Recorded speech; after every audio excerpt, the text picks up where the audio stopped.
kekasih jiwaku.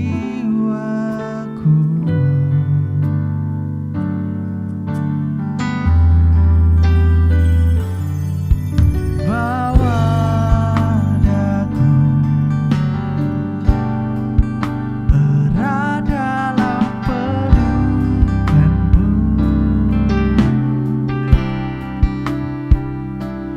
menikmati kasih dan indahnya hadirat-Mu.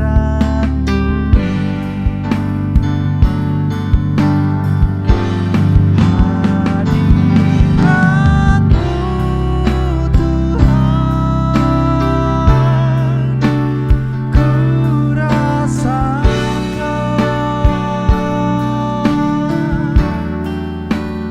kekudusan-Mu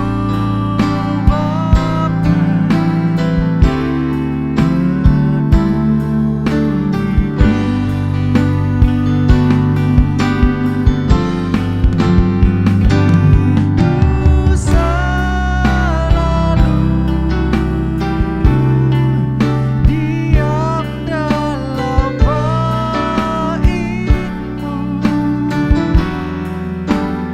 menikmati kasih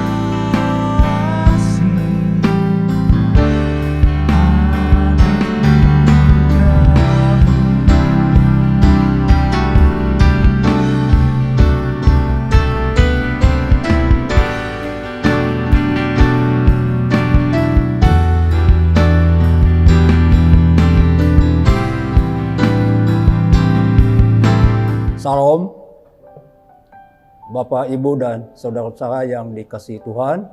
Kita kembali ketemu pada acara Renungan Hati Sehat GBI Ngadi Negara. Sebelumnya, mari kita berdoa.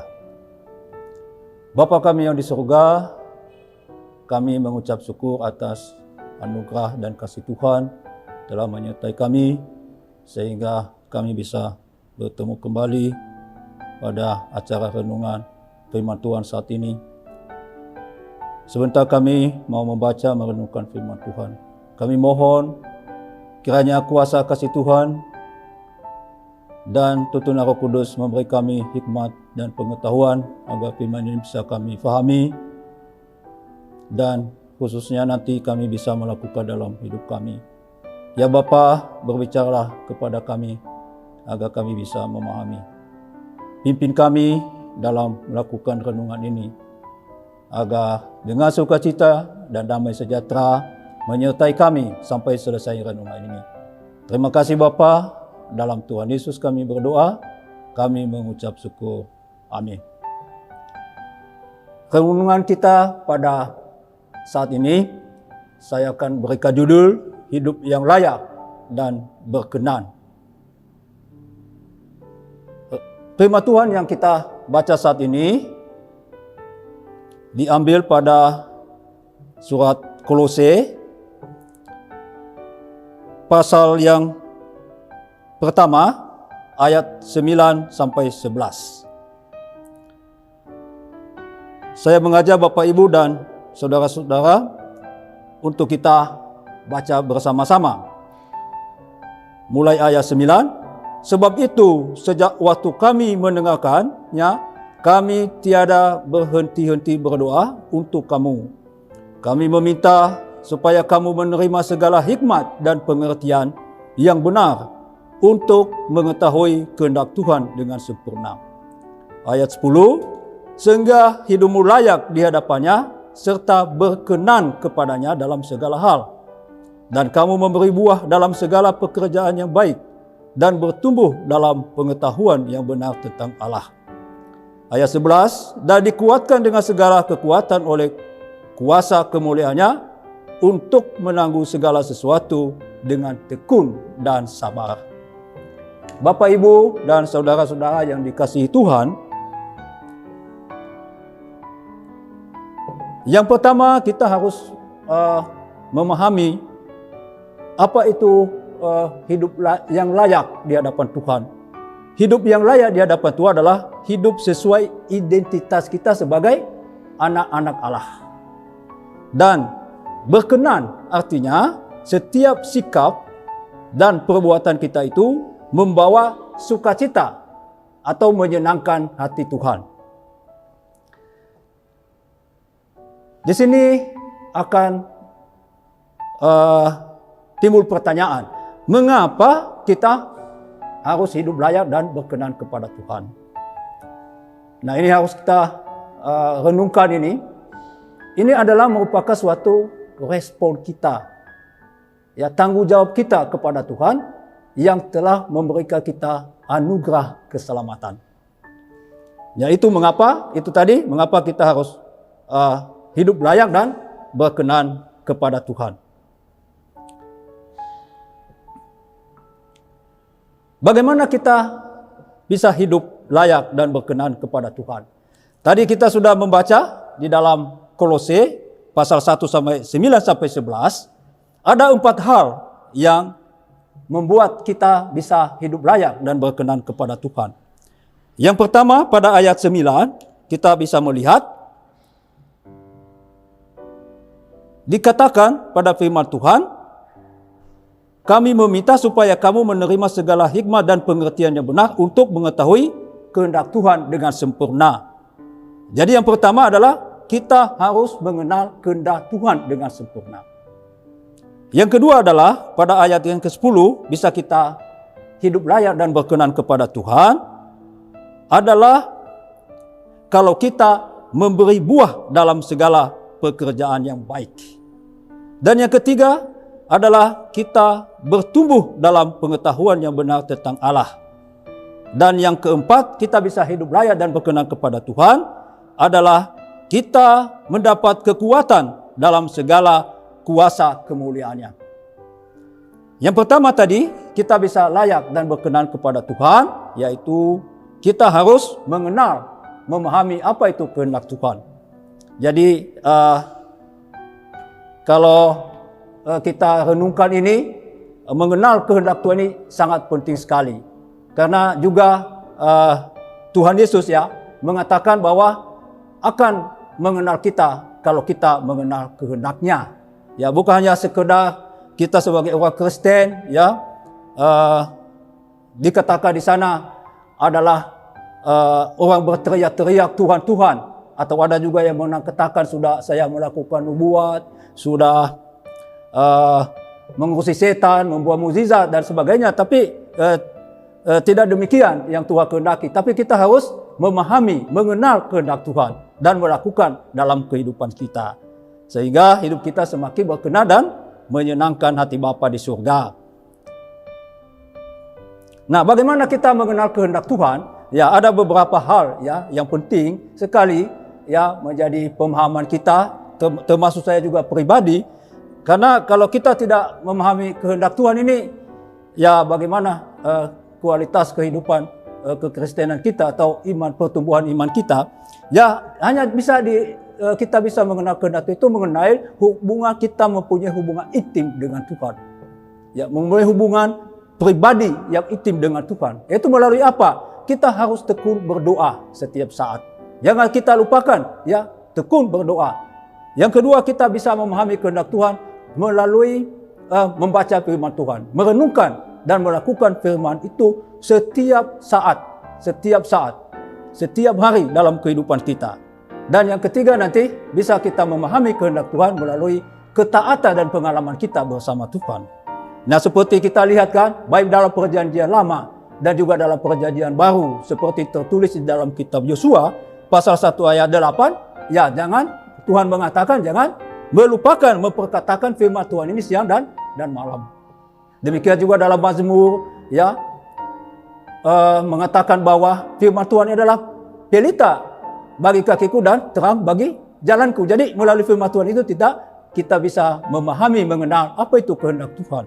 Dan juga dalam beberapa firman Tuhan di dalam perjanjian baru, bagaimana kita bisa memahami kehendak Tuhan, yaitu bahwa salah satu yang penting ya, dan beberapa ayat pasal-pasal yang lain di dalam Roma 12 ayat 2 mengatakan, janganlah kamu serupa dengan dunia ini, tetapi berubahlah oleh pembaruan budimu, supaya kita memahami, mengenal kehendak Tuhan. apa yang baik, berkenan dan yang sempurna. Jadi kita harus punya suatu kewajiban di sini, harus melakukan pembaharuan budi, yaitu pembaharuan pikiran kita ini, ya, mematikan kontra-kontra dosa, keinginan daging, ya, kita matikan terus-menerus melalui suatu proses, kemudian kita mengenakan kodrat ilahi, yaitu karakter Kristus. Ya, buah-buah Kristus harus ada dalam kehidupan kita. Jadi kalau kita sudah seperti itu, maka kita bisa memahami, mengenal kehendak Tuhan. Ini firman Tuhan yang mengatakan seperti itu, ya, yang seperti yang tertulis dalam Roma 12 ayat 2 tadi. Ya, itulah beberapa hal yang bisa membantu kita untuk mengenal bagaimana apa yang Tuhan kehendaki. Karena ini menjadi satu pergumulan, ya, kekristenan kita untuk memahami kehendak Tuhan ini. Ya, karena Tuhan Yesus akan mengenal kita kalau kita memahami, kemudian baru melakukan kehendak Tuhan itu dalam seluruh kehidupan kita. Bapak, Ibu, dan saudara-saudara sekalian, ya, tadi keselamatan ini kita harus lakukan dengan takut dan gentar. Ya, jangan kita sebagai pasif, ya. Kita harus semakin hidup kita ini, ya, kita persembahkan sebagai persembahan yang hidup, yang kudus dan berkenan kepada Tuhan. Itulah ibadah kita yang sejati. Ya, jadi ada 3 hal tadi bagaimana kita memahami, mengenal kehendak Tuhan dalam kehidupan kita. Yang kedua adalah bagaimana kita hidup layak dan berkenan kepada Tuhan, yang yaitu tadi dikatakan pada ayat 10, yaitu kita harus memberikan buah, ya, memberikan buah pada ayat 10 dalam segala pekerjaan yang baik. Nah, mengapa kita harus memberikan buah? Nah, kalau kita baca di dalam Injil Yohanes pasal 15 ayat 1 sampai 8, ya, itu pokok anggur yang benar, ya, adalah Tuhan Yesus pokoknya dan kita ranting-rantingnya, ya. Nah, pada ayat ke-8 di situ dikatakan supaya kita menghasilkan buah dan berbuah banyak. Itu. Jadi ini sudah perintah Tuhan ini, ya, kepada kita. Ya, kita harus menghasilkan buah dan berbuah banyak. Mengapa? Supaya melalui itu nanti Bapa kita di surga dimuliakan. Dan juga sebagai tanda bahwa kita sebagai anak-anak Allah atau murid Kristus yang sejati. Ya. Nah, kalau kita renungkan buah-buah apa saja yang harus kita lakukan dalam seluruh kehidupan kita. Yang pertama adalah kita harus mempunyai dulu buah pertobatan. Karena dari buahnya itu kita mengenal mereka. Jadi Tuhan juga mengatakan dari buah-buah kita itu bisa dikenal kita. Jadi buah-buah pertobatan. Jadi keselamatan yang ada pada kita itu jangan sampai sia-sia kalau kita tidak memahami apa kehendak Tuhan dalam kehidupan kita. Kalau kita tidak menghasilkan buah dalam kehidupan kita. Yang kedua, buah harus kita mempunyai buah-buah roh. Buah-buah roh itu adalah buah-buah seperti yang diteladani oleh Tuhan Yesus Kristus. Buah-buah roh yaitu buah kasih, buah sukacita dan sejahtera, buah kebaikan, buah kemurahan, buah pengendalian diri dan lain sebagainya, ya. Semua buah-buah yang berasal dari Tuhan Yesus itu harus kita kenakan dalam kehidupan kita. Yang ketiga, buah apa lagi yang harus kita punya? Ya, yaitu buah-buah pelayanan di mana yang tulus ikhlas. Dan yang penting lagi, buah yang penting adalah ada jiwa-jiwa, ya, buah jiwa yang kita bawa untuk percaya dan menjadi murid Kristus. Nah, itu buah-buah. Dan yang penting lagi harus kita menjadi teladan berkat, ya, jadi menjadi garam dan terang dimanapun kita berada. Jadi dalam buah kehidupan kita itu nyata kasih Kristus dalam hidup kita. Ya, bukannya itu penting, ya, dalam kita ikut gereja, ikut persekutuan dan lain-lain. Tapi bukan hanya sebatas itu, kita harus menghasilkan buah dalam kehidupan kita. Ya, sehingga hidup kita tadi akan menjadi kemuliaan Tuhan. Yang kedua, sebagai tanda bahwa kita sebagai murid Kristus yang sejati. Bapak, Ibu, dan saudara-saudara sekalian, ya, dalam Matius misalnya kita baca, ya, Matius 12 ayat 35 itu intinya nanti Bapak Ibu bisa membaca, orang yang baik akan menghasilkan buah yang baik, ya, dalam perbendaharanya. Demikian juga orang jahat akan menghasilkan buah yang jahat dari perbendaharanya. Jadi dari buahnya kita bisa orang baca, ya, kehidupan kita dimanapun kita berada. Kemudian yang ketiga, bagaimana kita bisa layak dan berkenan kepada Tuhan, yaitu kita harus bertumbuh dalam pengetahuan yang benar tentang Allah. Itu tertulis tadi pada Kolose ayat 10b. Ya, bertumbuh dalam pengetahuan yang benar tentang Allah. Nah, ini kita harus kita bertumbuh melalui suatu proses yang panjang. Ya, kita hidup ini kan bukan instan ini, ya, tapi melalui suatu proses untuk bertumbuh supaya iman kita semakin menghasilkan pengetahuan tentang Allah dari waktu ke waktu melalui doa, melalui pembaca firman Tuhan, melalui persekutuan dengan teman-teman kita seiman, sehingga kita mengenal bagaimana pengetahuan tentang Allah ini. Yang keempat, bagaimana kita bisa berkenan dan hidup layak di hadapan Tuhan. Dan dikatakan pada ayat 11, kita harus kuat dalam kuat kuasanya. Mengapa? Karena kita ini sebagai hidup kekristenan, untuk hidup layak dan berkenan itu tidak mudah. Ya, sehingga kita harus kuat dalam kuasa Tuhan. Jadi kita harus terus dikuatkan terus menerus dari waktu ke waktu dalam kuasa Tuhan. Ya, kita adalah juga sering kita mengalami berbagai percobaan dan masalah-masalah dalam kehidupan kita. Tapi sebagai murid Kristus yang sejati, kita harus kuat dalam kuat kuasanya, sehingga hidup kita semakin berkenan dan menyenangkan hati Bapa di surga. Tapi pertanyaannya, bagaimana kita dikuatkan dalam kuat kuasanya? Nah, itu yang menjadi renungan kita. Nah, firman Tuhan bisa kita baca di dalam Matius 26 ayat 41. Dan dikatakan di sana, berdoalah, berjaga-jagalah dan berdoalah, supaya kamu jangan jatuh dalam pencobaan. Nah, itu Jadi yang kedua, bagaimana kita bisa kuat dalam kuasanya? Di dalam Efesus pasal 6 ayat 10 sampai 18. Bapak Ibu nanti dan saudara-saudara bisa membaca lebih detail, tetapi intinya kita harus memakai perlengkapan rohani, yaitu senjata Allah, yaitu perisai iman, ketopong keselamatan dan pedang roh, dan lain sebagainya. Jadi kita harus melatih ini, dalam tidak mudah untuk memakai perisai atau ketopong atau pedang roh dalam setiap kehidupan kita. Nah, sehingga kita harus semakin kuat dalam kuat kuasa Tuhan. Demikian juga, yang ketiga, bagaimana kita bisa kuat dalam kuasanya? Kita di dalam Yakobus 1 ayat 2 mengatakan, saudara-saudara, kalau kita menghadapi pencobaan, jadikannya suatu kebahagiaan bagi kita, menjadi kebahagiaan bagi kita, kemudian untuk menjadi ujian terhadap iman kita, sehingga menimbulkan ketekunan, sehingga kita nanti menjadi utuh dan sempurna. Nah, itu jangan kita mudah mengeluh atau bersungut-sungut, sedikit-sedikit sudah menyerah. Biasa, hidup kekristenan ini tidak mudah. Seperti kita harus memikul salib setiap hari, mematikan dosa, menanggalkan dosa, menanggung penderitaan. Jadi tidak mudah. Jadi kita harus selalu kuat dalam kuat kuasa Tuhan. Kita harus berlatih. Diibaratkan kalau kita misalnya mengangkat berat 10 kilo, kita harus jangan mengeluh cepat, tapi harus kita biasakan menanggung beban-beban yang berat. Karena masalah-masalah dan segala macam percobaan, segala misalnya penyakit atau masalah-masalah di dunia ini kita tetap hadapi. Tapi Tuhan tetap menolong kita. Kita harus hadapi dengan tekun dan dengan sabar. Inilah renungan kita pada malam ini. Kiranya Bapak Ibu bisa merenungkan lagi lebih mendalam, karena waktu kita terbatas. Jadi ada 4 hal tadi yang sangat penting sekali, bagaimana kita hidup layak dan berkenan kepada Tuhan. Yang pertama tadi, kita ulangi sekilas, yaitu kita harus mengenal kehendak Tuhan, mengenal apa itu kehendak Tuhan dalam kehidupan kita.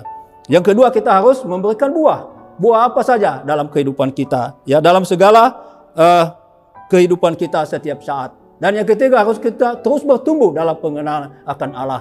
Dan yang keempat, kita bisa hidup layak dan berkenan kepada Tuhan, yaitu kita kuat dalam kuat kuasanya. Jadi itulah firman Tuhan, inilah renungan firman Tuhan. Sebagai penutup, kita harus bertanya pada diri kita, apakah kita ini sudah layak dan berkenan kepada Tuhan. Kalau belum, mari kita bersama-sama, termasuk saya juga ya, untuk semakin layak, semakin berkenan kepada Tuhan, sehingga pada suatu saat nanti ya Tuhan akan mengatakan kepada kita, inilah anakku yang kukasihi, kepadanya aku berkenan. Terima kasih atas perhatian Bapak Ibu dan saudara-saudara. Amin. Mari kita berdoa. Bapa kami yang di surga, kami mengucap syukur atas kasih dan pertolongan Tuhan. Kami telah merenungkan firman Tuhan, bagaimana kami hidup layak dan berkenan kepada Tuhan.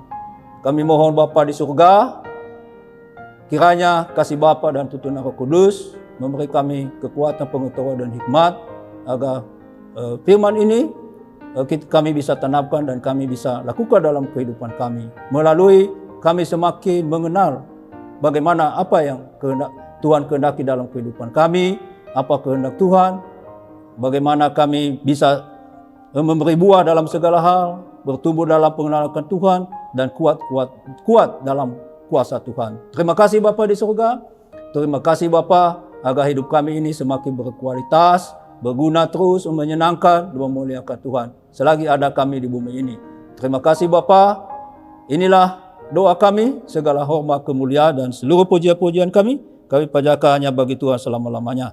Dalam Tuhan Yesus kami berdoa, kami mengucap syukur. Amin. Terima kasih, Tuhan Yesus memberkati.